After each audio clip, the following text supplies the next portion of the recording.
하나님의 말씀 히브리서 12장 14절 한 절을 함께 읽습니다. 시작. 모든 사람과 더불어 화평함과 거룩함을 따르라. 이것이 없이는 아무도 주를 보지 못하리라. 아멘.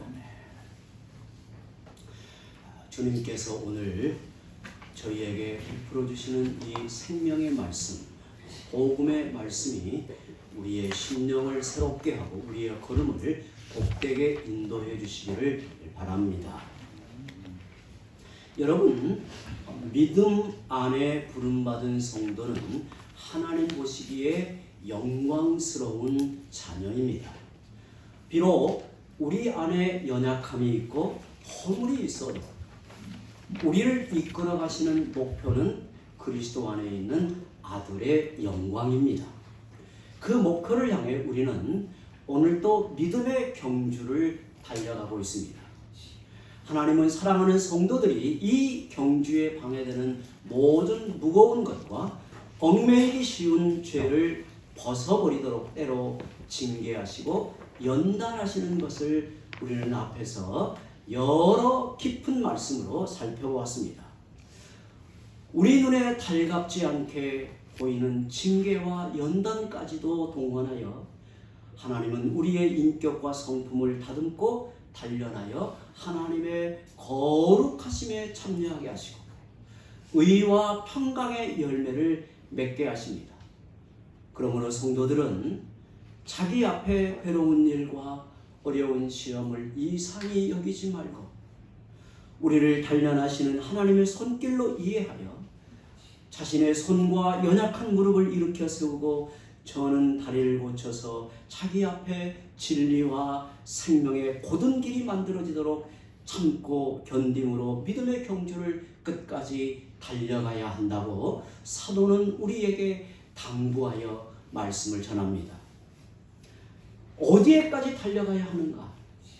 오늘 말씀에 보면 모든 사람과 더불어 화평함과 거룩함을 따르는 데까지 신앙의 경주를 박차하라고 말하는 겁니다.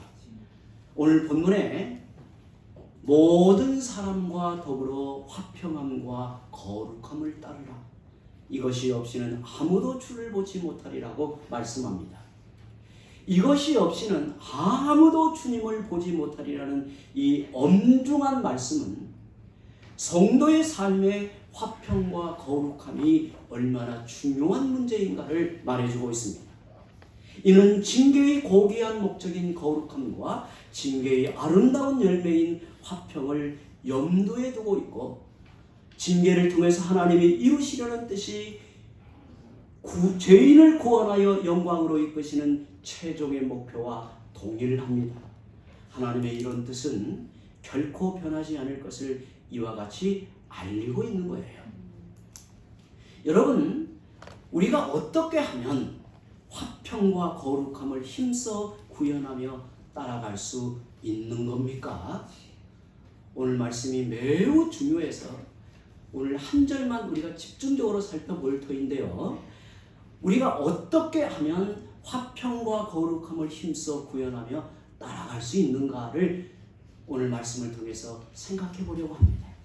먼저 하나님이 우리를 어떻게 구원하셨는지를 생각해 보십시오. 화평과 거룩함을 공의와 사랑을 그리스도 안에서 절묘하게 조화를 이루어 우리에게 구원의 은혜를 베푸셨다는 사실을 우리가 먼저 생각해 보려고 합니다. 하나님은 죄를 반드시 묻고 심판하시는 거룩하신 분입니다. 그런데 하나님은 우리의 죄에 대한 공의로운 심판을 우리에게 묻지 않으시고 십자가에 달린 그리스도에게 내리심으로 원수된 우리와 화평을 이루셨습니다. 우리는 십자가를 통해 하나님의 공의와 사랑이 어떻게 조화를 이루어 구원의 은혜를 베푸셨는지, 하나님의 거룩함이 화평과 어떻게 일치하는지를 보게 됩니다. 여기에는 예수님의 자기 희생과 섬기심과 죽으심이 있었습니다. 하나님이 우리와 이루신 화평함은 타협하고 양보하여 분란을 일으키지 않을 정도의 화평이 아닙니다.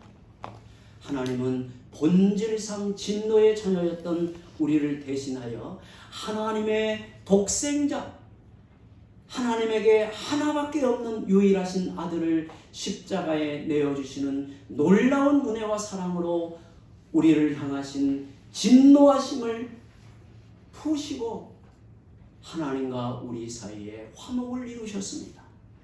하나님은 선인과 악인을 가리지 않고 일반 은혜를 베푸심으로 이 세상을 보존하실 뿐 아니라 그 속에서 택하신 자를 공의와 사랑이 입맞추는 특별한 구원의 은혜인 십자가로 부르셔서 우리를 거룩한 백성으로 삼으신 거죠. 그 은혜로 우리는 구원받아 하나님과 화평을 누리게 된 것입니다. 할렐루야. 정말 놀라운 일이죠. 이제 너희는 그 은혜를 받고 하나님과 화평을 누리며 사는 자로서 모든 사람과 더불어 화평함과 거룩함을 따르라고 당부하십니다. 또한 덧붙여 말씀하기를 이것이 없이는 아무도 주를 보지 못하리라고 경고하십니다. 모든 사람과의 화평은 하나님의 아들이 되기 위한 조건이 아니라 이미 하나님의 아들로서 복됨을 누리며 살고 있기 때문에 요구되는 당연한 명령입니다. 마태복음 5장 9절에 이 말씀이 어떻게 우리에게 말하고 있는지를 우리 한번 읽어봅니다. 마태복음 5장 9절입니다. 시작. 화평하게 하는 자는 복이 있나니 그들이 하나님의 아들이라 일컬음을 받을 것이니요. 아멘. 우리가 어떻게 하나님의 아들다움의 인정을 받습니까? 세상에 사람들이 우리를 볼 때 참 하나님의 아들답다, 하나님의 아들이 저기에 있다라고 여겨지는 하나님의 아들다움의 인정을 어떻게 받습니까? 우리가 보통 생각할 때 날카로운 시각으로 누가 옳고 그른지를 판단하고 예리한 모습으로 똑똑함이 드러나면 하나님의 아들답다라고 생각할지 모르지만 그렇지 않다는 걸 보게 돼요. 어찌하든 모든 사람과 더불어 화평할 때라고 해요. 저는 마태복음 5장 9절 말씀을 참 좋아하고 목회자로서의 자세를 이 말씀 속에서 중요하게 배우려고 합니다. 여기에 화평하게 하는 자가 영어 성경에 피스메이커라고 되어 있습니다. 평화를 만들어내는 사람.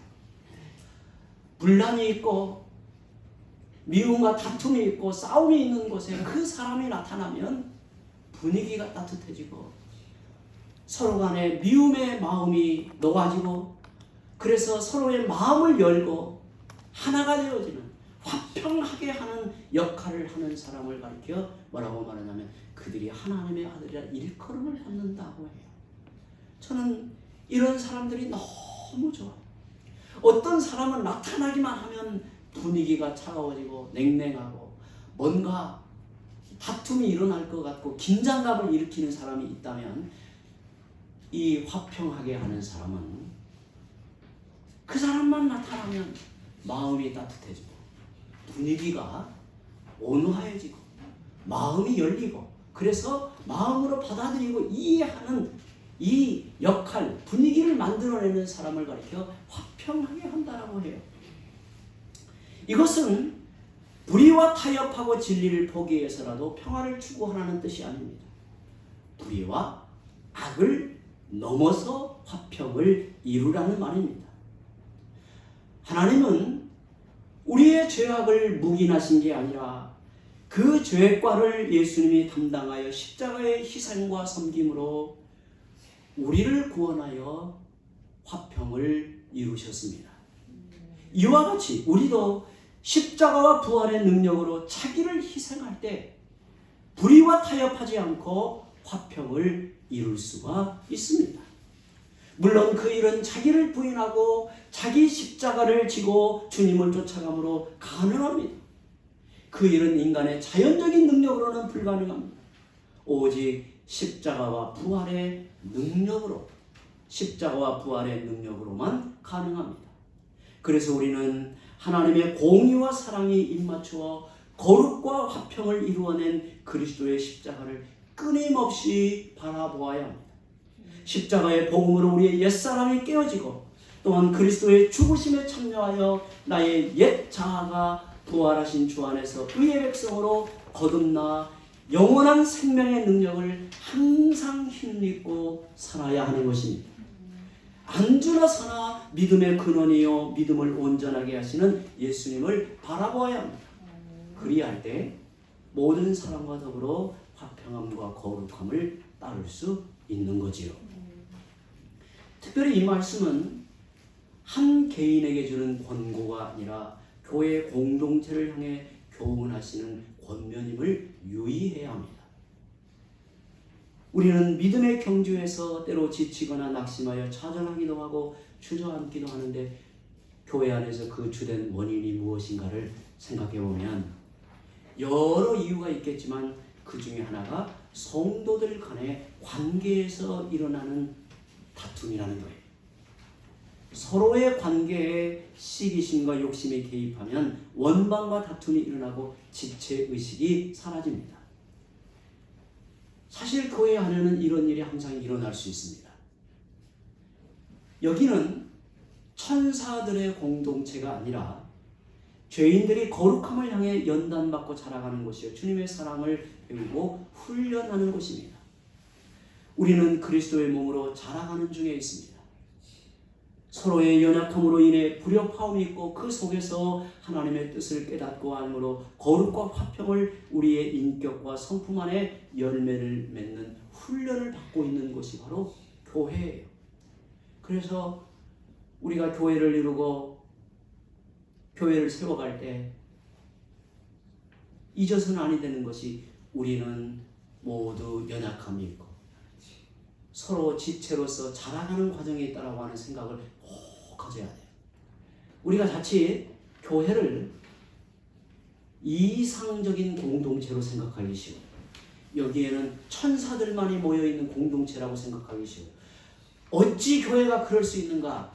교회가 그럴 수 있는 곳이에요. 연약함이 있고 불협화음이 일어나는 곳이에요. 여러분, 우리가 주님의 교회를 이루고 세워갈 때 지나온 제 목회적 경험을 놓고 보면 제일 조심해야 하는 게 편가르는 거예요. 정말 성숙하면 신앙이 성숙하고 교회를 살피는 그 안목이 깊어지면 끼리끼리 어울리는 것을 매우 조심해요. 자기도 모르게 그렇게 편이 갈라지는 것을 매우 주의를 기울인단 말이죠. 나는 진리 편에 있다. 나는 옳다. 라고 주장하지 마십시오. 내가 옳다고 편가르는 순간에 이미 거룩과 화평은 깨어지고 맙니다. 흔히 우리가 진리, 비진리를 나눈다고 할 때 그 기준이 무엇인가를 가만히 들여다보면 자기의 주관적 소견일 때가 많습니다. 목회자인 제 자신을 가만히 들여다볼 때에도 이 점이 매우 중요한 것을 깨닫곤 해요. 우리가 정말 진리이신 그리스도 안에 있다면 진리가 아닌 것을 비난하고 정죄만 할 게 아니라 그들이 진리 안에 돌아오도록 참고 기다리며 온 마음으로 다가서야 합니다.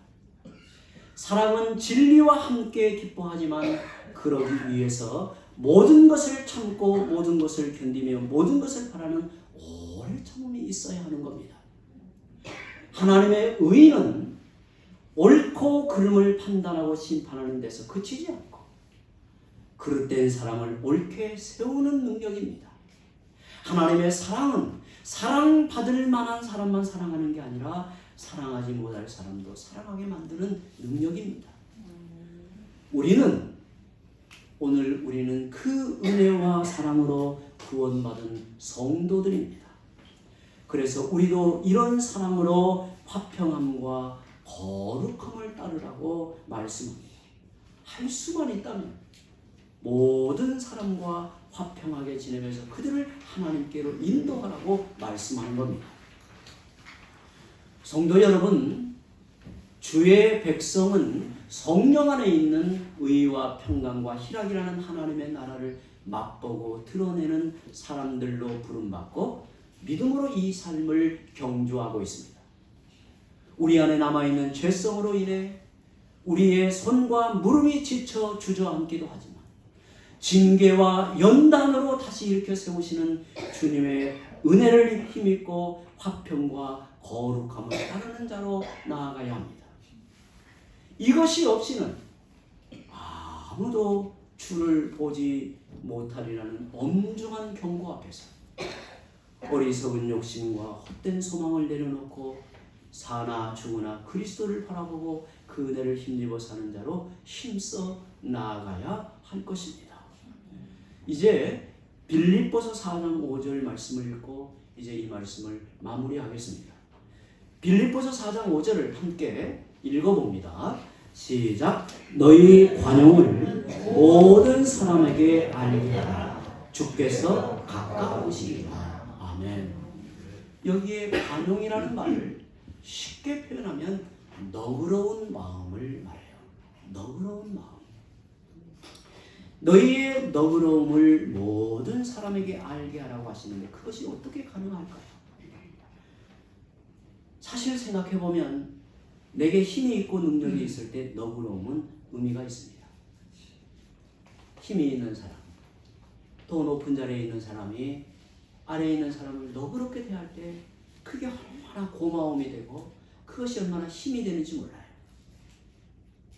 내게 힘이 없을 때는 타협을 합니다.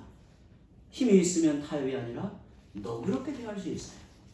그렇다면 주 안에 있는 성도들은 어떤 사람일까요? 비록 세상적인 힘과 가진 것은 부족해도 하나님이 부여하신 신령한 능력과 특별한 신분으로 보자면 자녀의 권세가 있습니다. 성도는 가진 것이 없으나 모든 것을 누리며 사는 자들이고 가난하게 보이나 가장 부유한 자들입니다. 우리 안에 하나님이 계시고 성령의 능력이 함께 하시기 때문입니다. 저는 언젠가 말씀을 읽고 묵상하면서 그리고 우리 교회의 질서로 우리가 귀하게 여기는 교회 헌법을 읽어보면서 목회자에게 주어진 힘이 크다라는 생각이 들었어요. 목회자에게 주어진 권한이 크다라는 생각이 들었어요. 그래서 곰곰이 이게 무엇을 의미할까? 내게 어떤 자세를 요구할까라는 생각을 하면서 목회자에게 너그러움이 참 중요하다는 생각을 갖게 됐어요. 사랑하는 성도 여러분, 우리가 교회 안에서 직분을 받을수록 내게 힘이 생길수록 내 목소리가 커질수록 우리 성도들이 잊지 말아야 될 자세는 너그러움입니다. 이해하고 포용하고 감싸고 품어주는 너그러움이 사실은 영향력 있는 지도력으로 나타난다는 사실을 우리는 꼭 기억해야 돼요. 여러분, 참 신자는 모든 것을 하나님께 맡기며 하나님을 우리의 아버지로 믿고 사는 부요함과 담대함이 있기에 관용할 수 있는 것입니다. 불의와 타협하지 않고 죄를 묵인하지 않으면서도 그들과 원수되지 않고 화평에 이르도록 사랑으로 대할 수 있는 이유는 우리를 영원히 변치 않는 사랑으로 대하시는 평강의 하나님, 공의로운 하나님이 우리의 삶 속에 함께 하시기 때문입니다. 만약에 이런 말씀들이 뜬구름 잡는 이야기로만 들린다면 내가 지금 제대로 믿고 있는 것이 아니라는 것을 기억하십시오. 참으로 이 말씀 앞에 우리 자신을 바로 세워야 합니다. 모든 사람과 더불어 화평함과 거룩함을 따르라는 이 엄중한 말씀은 우리의 책임일 뿐 아니라 우리의 하나님의 자녀에게 요구되는 영광이요 특권이요 명예임을 아시고 이 말씀의 권면에 따라 분명한 확신과 마음의 결단이 있기를 바랍니다. 그리하면 모든 삶 가운데 주님의 살아계심을 배웠고 주님과 동행하는 복된 삶을 누리게 될 것입니다.